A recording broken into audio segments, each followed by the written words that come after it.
നടൻ ദിലീപിനെ വെറുതെ വിട്ട കേസിൽ സർക്കാർ ഹൈക്കോടതിയിൽ അപ്പീൽ ഫയൽ ചെയ്തു. സ്പെഷ്യൽ പ്രോസിക്യൂട്ടർ അഡ്വക്കേറ്റ് അജകുമാർ കഴിഞ്ഞ ദിവസം സർക്കാർ അനുവാദത്തോടുകൂടി ഹൈക്കോടതിയിൽ അപ്പീൽ ഫയൽ ചെയ്തു.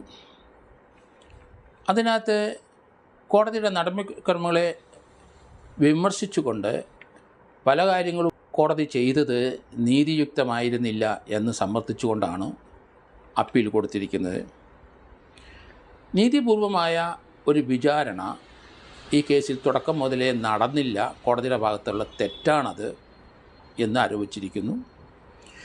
തെളിവ് കോടതി പരിശോധിച്ചത് പക്ഷാപാതപരമായി എന്നും അപ്പീലിൽ പറയുന്നുണ്ട്. ഗൂഢാലോചനയ്ക്ക് വ്യക്തമായ കാരണങ്ങൾ, തെളിവുകൾ കോടതിയിൽ പ്രോസിക്യൂഷൻ ഹാജരാക്കിയെങ്കിലും കോടതി അത് അവിശ്വസിച്ചു തള്ളിക്കളഞ്ഞു. ദിലീപ് ഒഴിച്ച് 8-ാം പ്രതി ഒഴിച്ച് ബാക്കി 7 പേരും കുറ്റം ചെയ്തതിന് 20 വർഷത്തെ ശിക്ഷ മാത്രമേ കൊടുത്തുള്ളൂ. ശിക്ഷ കുറഞ്ഞുപോയി എന്ന് പ്രോസിക്യൂഷൻ കോടതിയിൽ. കാരണം ജീവപര്യന്തം തടവ് ശിക്ഷിക്കേണ്ടതാണ്. മിനിമം 20 വർഷം കഴിഞ്ഞാൽ അവർക്ക് വെളിയിലിറങ്ങി പോകാം. ഈ ക്രൂരമായ ഈ പീഡനത്തിന് ജീവിതാവസാനം വരെ ജയിലിൽ കിടക്കേണ്ടതാണ്. മെമ്മറി കാർഡ് ദിലീപിൻ്റെ കയ്യിൽ എത്തിയിട്ടുണ്ടെന്ന് തെളിവ് പ്രോസിക്യൂഷൻ ഹാജരാക്കിയിട്ടും കോടതി അത് വിശ്വസിച്ചില്ല. ആ തെളിവുകൾ പലതും കോടതി തെറ്റായി വ്യാഖ്യാനിച്ചിരിക്കുകയാണ്.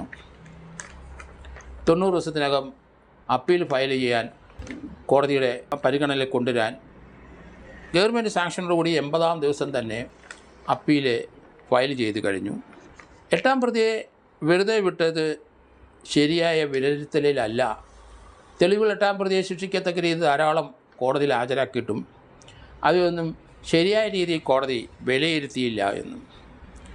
ഒരു സ്റ്റാർ വിറ്റ്നസ് ആയിരുന്ന ബാലചന്ദ്രകുമാറിനെ മൊഴി കോടതി രേഖപ്പെടുത്തിയെങ്കിലും കോടതി അത് അവിശ്വസിച്ചു എന്നാണ് പ്രോസിക്യൂഷനിൽ പറയുന്നത്. അദ്ദേഹം ഈ കേസിൻ്റെ സ്റ്റാർ വിറ്റ്നസ് ആയിരുന്നു എന്നാണ് പ്രോസിക്യൂഷൻ പറയുന്നത്. മെമ്മറി കാർഡ് ദിലീപിൻ്റെ കയ്യിൽ എത്തിയിട്ടുണ്ട് എന്ന് തെളിവുകൾ സഹിതം പ്രോസിക്യൂഷൻ കോടതിയിൽ തെളിയിച്ചതാണ്. പക്ഷേ കോടതി അതും അവിശ്വസിക്കുകയാണ്. പൾസർ സുനിയുടെ ശിക്ഷ ഉയർത്തണമെന്നും പ്രത്യേകമായി ഈ അപ്പീലിൽ പറയുന്നുണ്ട്. അതുപോലെ വെറുതെ വിട്ട 9-ഉം 10-ഉം പ്രതികൾ ചാർലിയും ശരത് ജി നായരെയും ശിക്ഷിക്കണമെന്നും പ്രോസിക്യൂഷനിൽ ആവശ്യപ്പെട്ടിട്ടുണ്ട്. ഏതായാലും ആ എറണാകുളം ജില്ലാ പ്രിൻസിപ്പൽ ജഡ്ജിയെ അവിടുന്ന് ഇപ്പോൾ സ്ഥലം മാറ്റി ആലപ്പുഴയിലേക്ക് മാറ്റിയെന്നാണ് വാർത്തകളും നമ്മൾ കണ്ടു. എന്തായാലും കോടതിയുടെ ഈ നടപടികൾ പലതും അത് യഥാർത്ഥത്തിൽ പ്രോസിക്യൂഷൻ ശക്തമായി തെളിവുകൾ ഹാജരാക്കിയിട്ട് അത് മുഴുവൻ അവിശ്വസിച്ചുകൊണ്ട് തള്ളുകയായിരുന്നു.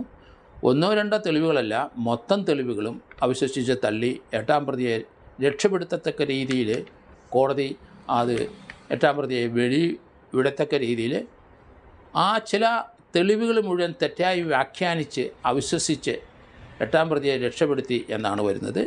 8-ാം പ്രതിയെ രക്ഷപ്പെടുത്തിയതോടുകൂടി 1 മുതൽ 7 വരെയുള്ള പ്രതികളെ തീർച്ചയായിട്ടും ലഘുവായ ശിക്ഷ കൊടുത്തു എന്നാണ് പ്രോസിക്യൂഷൻ്റെ അപ്പീലിൽ പറഞ്ഞിരിക്കുന്നത്.